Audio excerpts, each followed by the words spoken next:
Chapter 13. Dr. Seward's Diary, continued.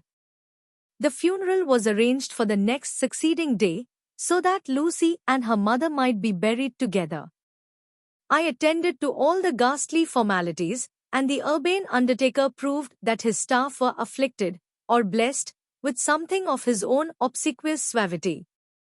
Even the woman who performed the last offices for the dead remarked to me, in a confidential, rather professional way, when she had come out from the death chamber, "She makes a very beautiful corpse, sir. It's quite a privilege to attend on her.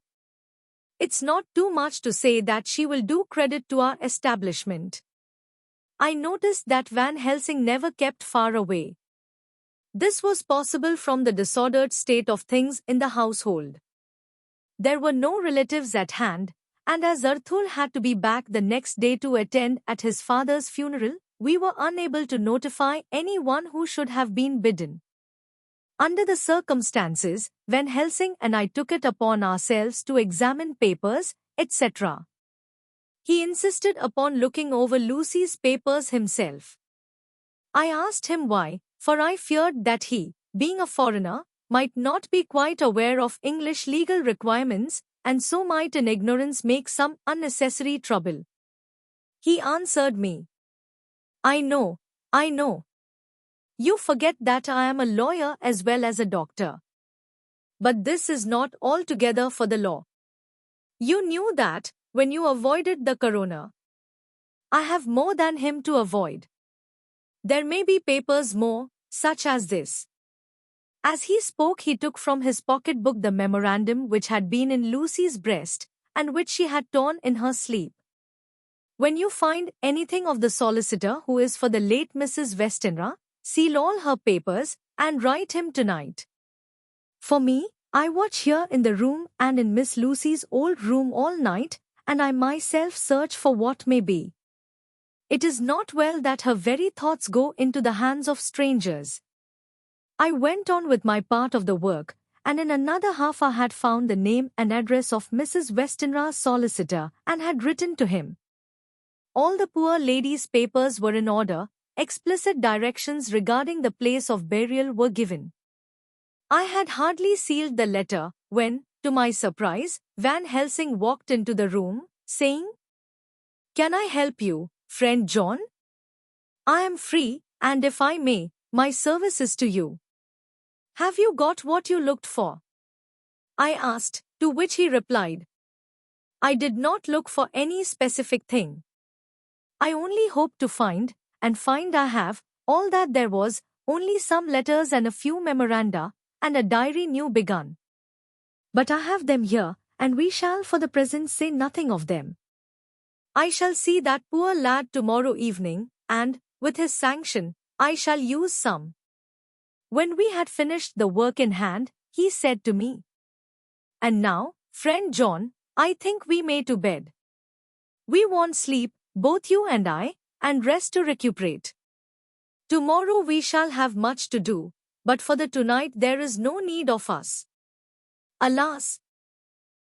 Before turning in, we went to look at poor Lucy.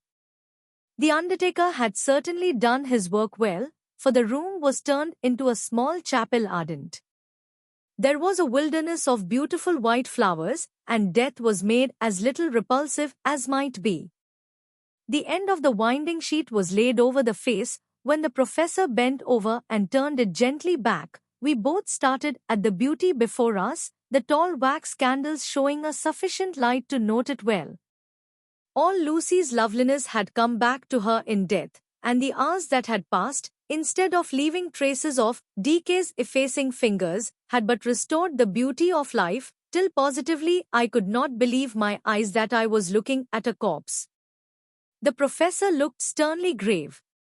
He had not loved her as I had, and there was no need for tears in his eyes. He said to me, "Remain till I return," and left the room. He came back with a handful of wild garlic from the box waiting in the hall, but which had not been opened, and placed the flowers amongst the others on and around the bed. Then he took from his neck, inside his collar, a little gold crucifix, and placed it over the mouth. He restored the sheet to its place, and we came away. I was undressing in my own room when, with a premonitory tap at the door, he entered and at once began to speak. Tomorrow I want you to bring me, before night, a set of post-mortem knives. Must we make an autopsy? I asked. Yes and no, I want to operate, but not as you think. Let me tell you now, but not a word to another. I want to cut off her head and take out her heart. Oh. You a surgeon, and so shocked. You, whom I have seen with no tremble of hand or heart, do operations of life and death that make the rest shudder. Oh, but I must not forget, my dear friend John, that you loved her, and I have not forgotten it, for it is I that shall operate, and you must only help. I would like to do it tonight, but for Arthur I must not. He will be free after his father's funeral tomorrow, and he will want to see her, to see it. Then, when she is coffined ready for the next day, you and I shall come when all sleep. We shall unscrew the coffin lid, and shall do our operation, and then replace all, so that none know, save we alone. But why do it at all? The girl is dead. Why mutilate her poor body without need? And if there is no necessity for a post-mortem and nothing to gain by it, no good to her, to us, to science, to human knowledge, why do it? Without such it is monstrous. For answer he put his hand on my shoulder, and said, with infinite tenderness, Friend John, I pity your poor bleeding heart, and I love you the more because it does so bleed. If I could, I would take on myself the burden that you do bear. But there are things that you know not, but that you shall know, and bless me for knowing, though they are not pleasant things. John, my child, you have been my friend now many years, and yet did you ever know me to do any without good cause? I may err, I am but man, but I believe in all I do. Was it not for these causes that you sent for me when the great trouble came? Yes. Were you not amazed, nay horrified, when I would not let Arthur kiss his love, though she was dying, and snatched him away by all my strength? Yes. And yet you saw how she thanked me, with her so beautiful dying eyes, her voice, too, so weak, and she kissed my rough old hand and blessed me? Yes. And did you not hear me swear promise to her, that so she closed her eyes grateful? Yes. Well, I have good reason now for all I want to do. You have for many years trust me, you have believed me weeks past, when there be things so strange that you might have well doubt. Believe me yet a little, friend John. If you trust me not, then I must tell what I think, and that is not perhaps well. And if I work, as work I shall, no matter trust or no trust, without my friend trust in me, I work with heavy heart and feel, oh, so lonely when I want all help and courage that may be. He paused a moment and went on solemnly, Friend John, there are strange and terrible days before us. Let us not be two, but one, that so we work to a good end. Will you not have faith in me? I took his hand and promised him. I held my door open as he went away and watched him go into his room and close the door. As I stood without moving, I saw one of the maids pass silently along the passage. She had her back towards me, so did not see me, and go into the room where Lucy lay. The sight touched me. Devotion is so rare, and we are so grateful to those who show it unasked to those we love. Here was a poor girl putting aside the terrors which she naturally had of death to go watch alone by the bier of the mistress whom she loved, so that the poor clay might not be lonely till laid to eternal rest. I must have slept long and soundly, for it was broad daylight when Van Helsing waked me by coming into my room. He came over to my bedside and said, You need not trouble about the knives, we shall not do it. Why not? I asked. For his solemnity of the night before had greatly impressed me. Because, he said sternly, it is too late, or too early. See. Here he held up the little golden crucifix. This was stolen in the night. How, stolen? I asked in wonder, since you have it now. Because I get it back from the worthless wretch who stole it, from the woman who robbed the dead and the living. Her punishment will surely come, but not through me. She knew not altogether what she did, and thus unknowing, she only stole. Now we must wait. He went away on the word, leaving me with a new mystery to think of, a new puzzle to grapple with. The forenoon was a dreary time, but at noon the solicitor came, Mr. Marquand, of Holman, Sons, Marquand and Lidderdale. He was very genial and very appreciative of what we had done, and took off our hands all cares as to details.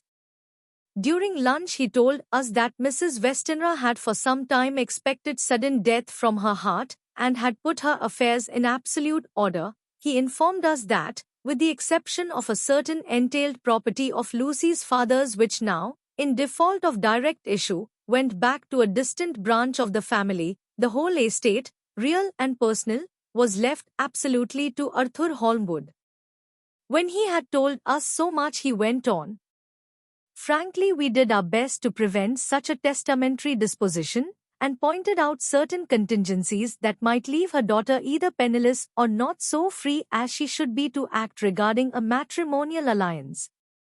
Indeed, we pressed the matter so far that we almost came into collision, for she asked us if we were or were not prepared to carry out her wishes. Of course, we had then no alternative but to accept. We were right in principle, and 99 times out of 100 we should have proved, by the logic of events, the accuracy of our judgment.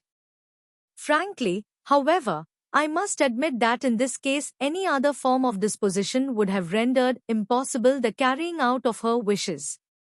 For by her predeceasing her daughter the latter would have come into possession of the property, and, even had she only survived her mother by 5 minutes, her property would, in case there were no will, and a will was a practical impossibility in such a case, have been treated at her decease as under intestacy.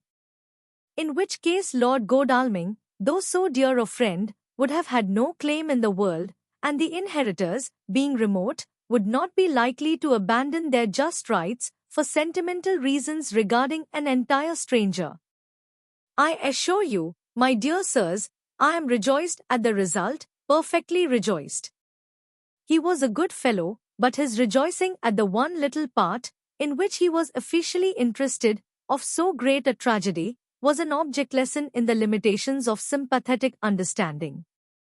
He did not remain long, but said he would look in later in the day and see Lord Godalming.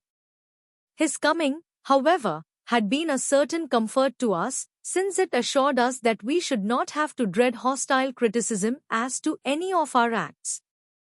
Arthur was expected at 5 o'clock, so a little before that time we visited the death chamber. It was so in very truth, for now both mother and daughter lay in it. The undertaker, true to his craft, had made the best display he could of his goods, and there was a mortuary air about the place that lowered our spirits at once.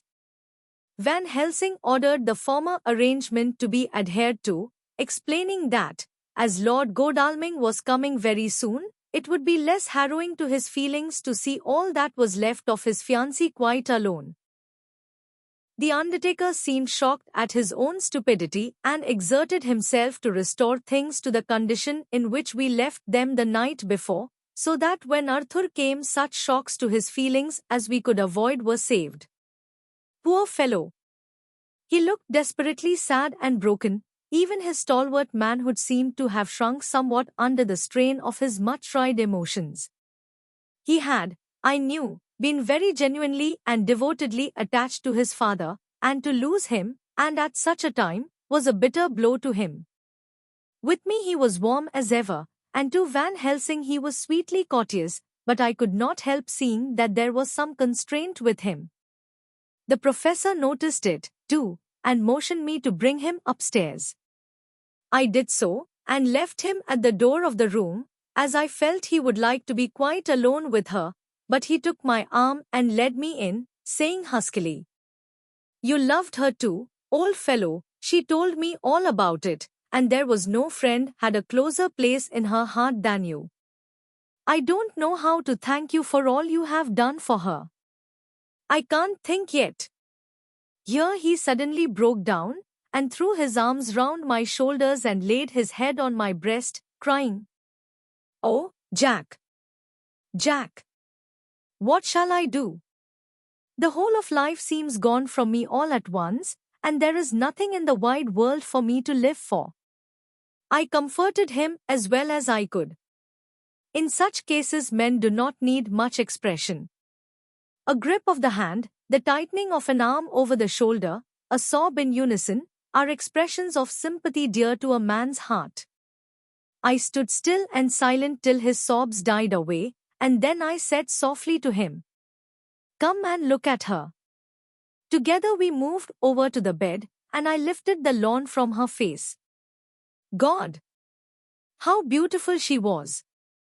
Every hour seemed to be enhancing her loveliness. It frightened and amazed me somewhat, and as for Arthur, he fell a trembling, and finally was shaken with doubt as with an ague. At last, after a long pause, he said to me in a faint whisper, "Jack, is she really dead?" I assured him sadly that it was so, and went on to suggest, for I felt that such a horrible doubt should not have life for a moment longer than I could help, that it often happened that after death faces became softened and even resolved into their youthful beauty, that this was especially so when death had been preceded by any acute or prolonged suffering. It seemed to quite do away with any doubt, and, after kneeling beside the couch for a while and looking at her lovingly and long, he turned aside. I told him that that must be goodbye, as the coffin had to be prepared, so he went back and took her dead hand in his and kissed it, and bent over and kissed her forehead.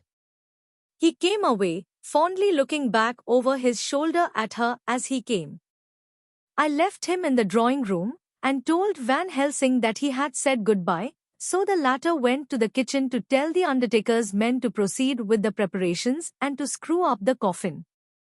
When he came out of the room again, I told him of Arthur's question, and he replied, "I am not surprised. Just now I doubted for a moment myself." We all dined together, and I could see that poor Art was trying to make the best of things. Van Helsing had been silent all dinner time, but when we had lit our cigars he said, "Lord," but Arthur interrupted him. "No, no, not that, for God's sake. Not yet at any rate. Forgive me, sir, I did not mean to speak offensively, it is only because my loss is so recent." The professor answered very sweetly, "I only used that name because I was in doubt. I must not call you Mr., and I have grown to love you, yes, my dear boy, to love you, as Arthur." Arthur held out his hand, and took the old man's warmly. "Call me what you will," he said. "I hope I may always have the title of a friend. And let me say that I am at a loss for words to thank you for your goodness to my poor dear." He paused a moment, and went on, "I know that she understood your goodness even better than I do, and if I was rude or in any way wanting at that time you acted so, you remember," the professor nodded, "you must forgive me." He answered with a grave kindness, "I know it was hard for you to quite trust me then, for to trust such violence needs to understand, and I take it that you do not, that you cannot, trust me now, for you do not yet understand. And there may be more times when I shall want you to trust when you cannot, and may not, and must not yet understand. But the time will come when your trust shall be whole and complete in me, and when you shall understand as though the sunlight himself shone through. Then you shall bless me from first to last for your own sake, and for the sake of others, and for her dear sake to whom I swore to protect." "And, indeed, sir," said Arthur warmly, "I shall in all ways trust you." I know and believe you have a very noble heart, and you are Jack's friend, and you were hers.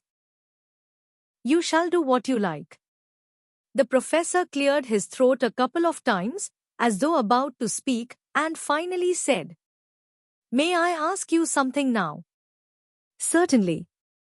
You know that Mrs. Westenra left you all her property? No, poor dear, I never thought of it. And as it is all yours, you have a right to deal with it as you will. I want you to give me permission to read all Miss Lucy's papers and letters. Believe me, it is no idle curiosity. I have a motive of which, be sure, she would have approved. I have them all here. I took them before we knew that all was yours, so that no strange hand might touch them, no strange eye look through words into her soul. I shall keep them, if I may, even you may not see them yet, but I shall keep them safe. No word shall be lost, and in the good time I shall give them back to you. It's a hard thing I ask, but you will do it, will you not, for Lucy's sake? Arthur spoke out heartily, like his old self. Dr. Van Helsing, you may do what you will. I feel that in saying this I am doing what my dear one would have approved. I shall not trouble you with questions till the time comes. The old professor stood up as he said solemnly. And you are right. There will be pain for us all, but it will not be all pain, nor will this pain be the last.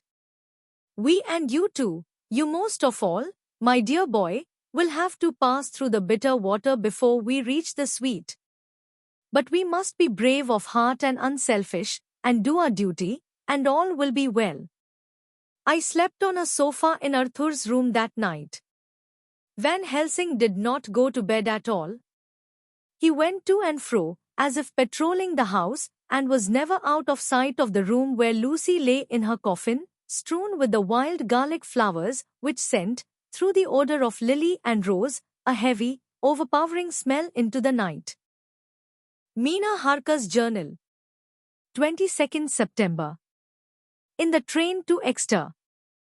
Jonathan sleeping.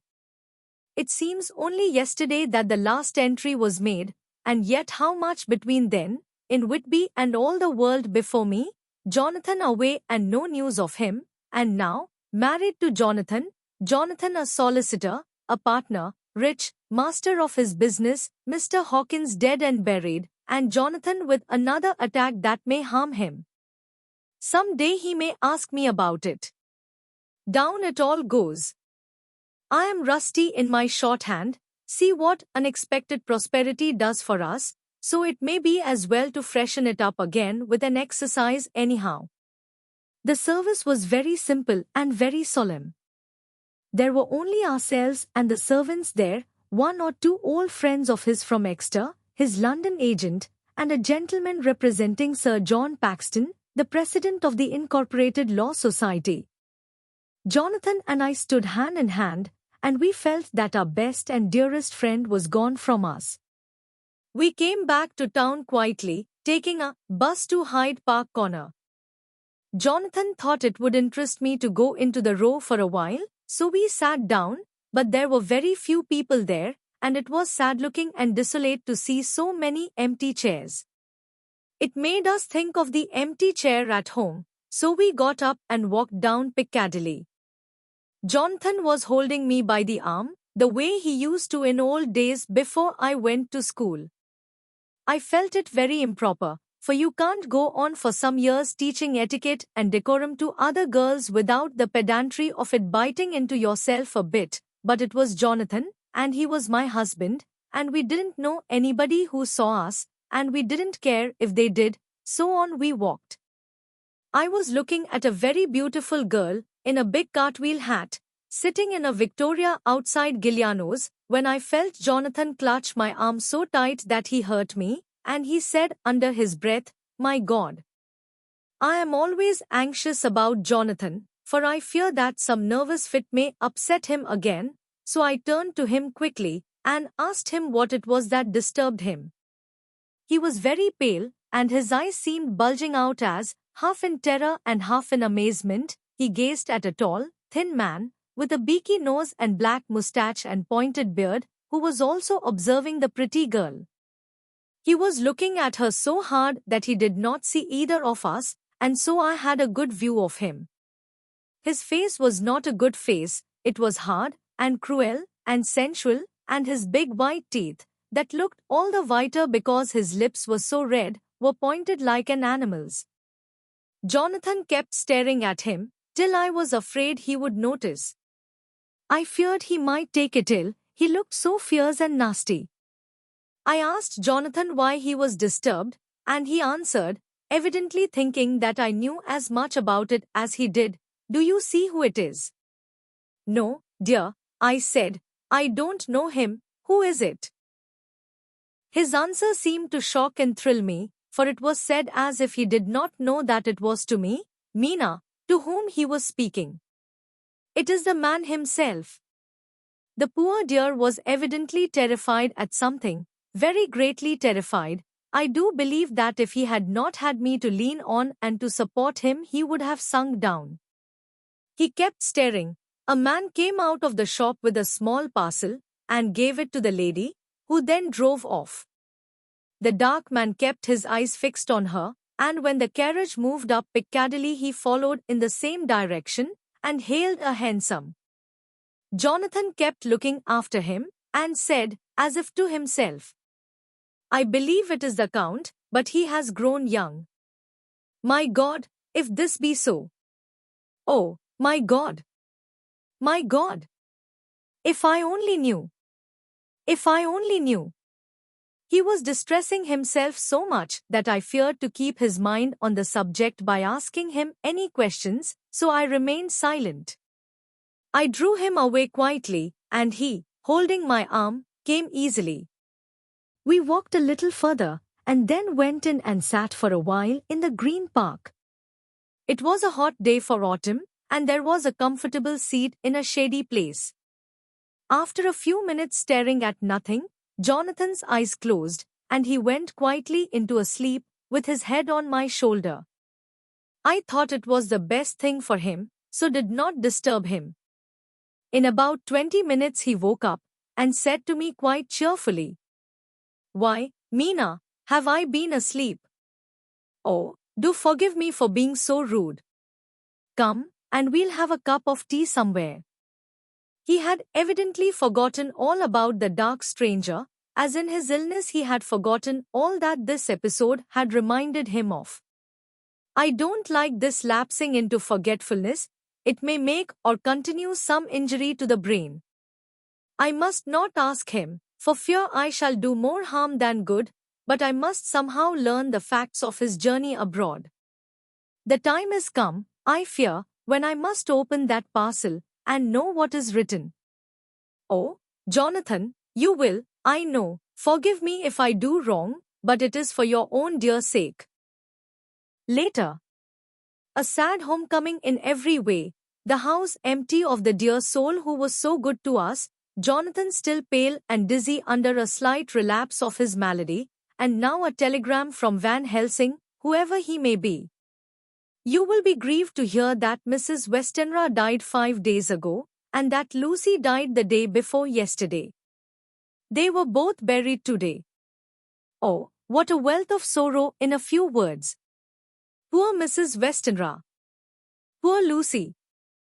Gone, gone, never to return to us. And poor Arthur, to have lost such sweetness out of his life. God help us all to bear our troubles. Dr. Seward's Diary. 22nd September. It is all over. Arthur has gone back to Ring, and has taken Quincy Morris with him. What a fine fellow is Quincy! I believe in my heart of hearts that he suffered as much about Lucy's death as any of us, but he bore himself through it like a moral Viking. If America can go on breeding men like that, she will be a power in the world indeed. Van Helsing is lying down, having a rest preparatory to his journey. He goes over to Amsterdam tonight, but says he returns tomorrow night, that he only wants to make some arrangements which can only be made personally. He is to stop with me then, If he can, he says he has work to do in London which may take him some time. Poor old fellow. I fear that the strain of the past week has broken down even his iron strength. All the time of the burial he was, I could see, putting some terrible restraint on himself.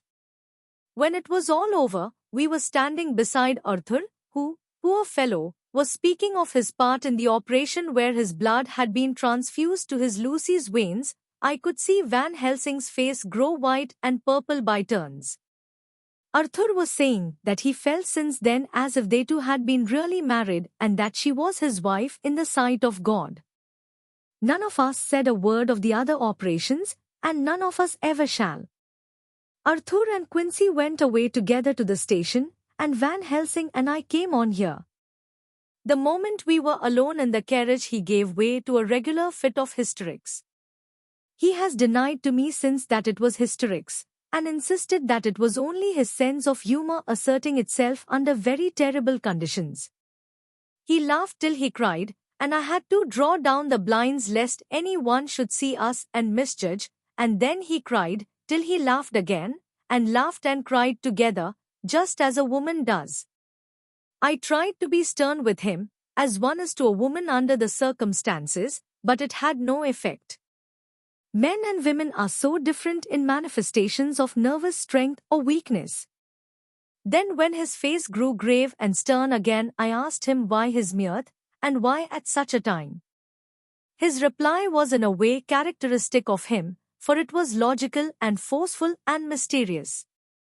He said, "Ah, you don't comprehend, friend John. Do not think that I am not sad, though I laugh. See, I have cried even when the laugh did choke me. But no more think that I am all sorry when I cry, for the laugh he come just the same.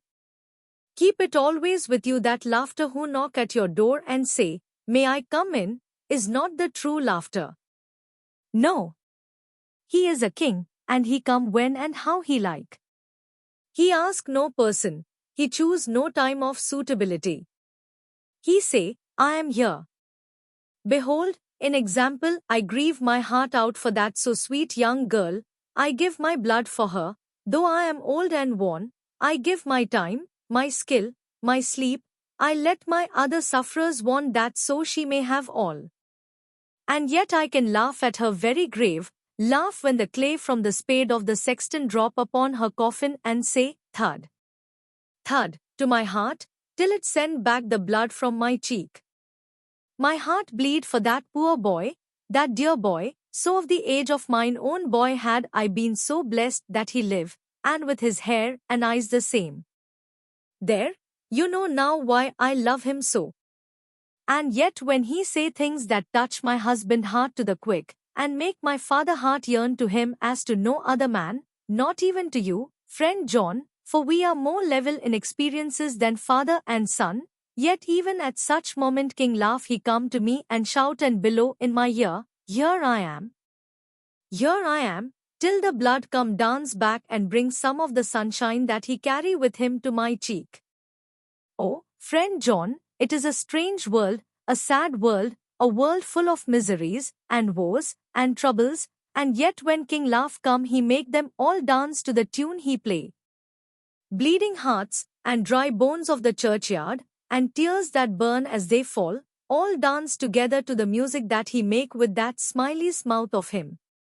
And believe me, friend John, that he is good to come, and kind.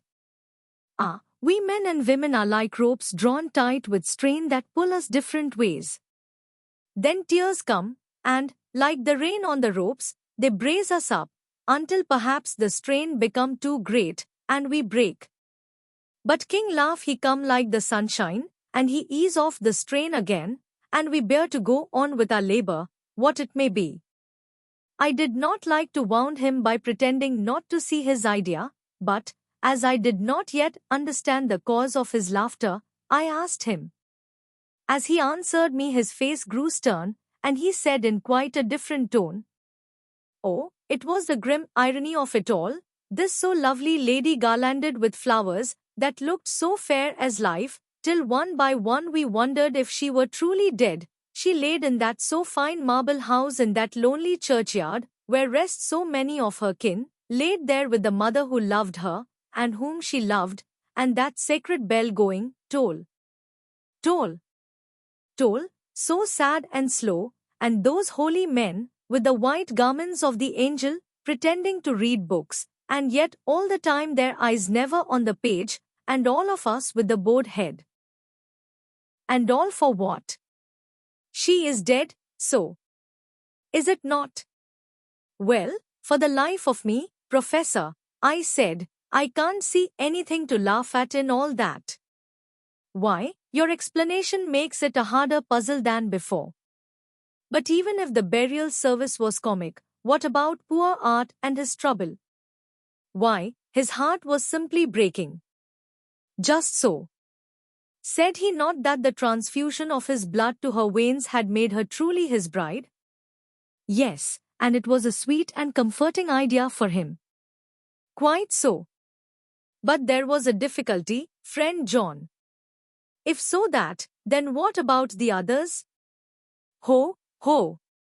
Then this so sweet maid is a polyandrist, and me, with my poor wife dead to me, but alive by church's law, though no wits, all gone, even I, who am faithful husband to this now wife, am bigamist.